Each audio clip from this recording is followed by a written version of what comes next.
Meron ka bang problema sa eyes or nararanasan, nafi-feel na symptoms kagaya nitong mga babanggitin ko?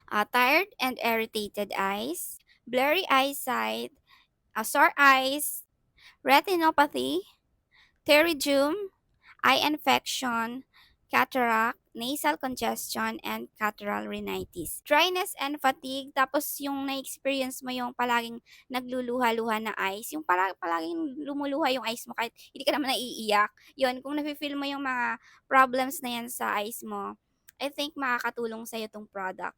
This is Clear Eyesight. Ginagamit ko 'to personally. Ganito yung packaging niya. And don't worry guys, legit tong product. FDA approved 'to, okay? I think makakatulong 'to sa yung product na 'to. This is Clear Eyesight for clearer and better vision. 15 ml na 'to, eye drops siya. Yes. Kung pasok ka dun sa mga nabanggit ko at nararanasan mo yung mga problems na yon sa yung mga mata, I think pwede 'tong makatulong sa'yo. Ayan, i-check out nyo na 'to.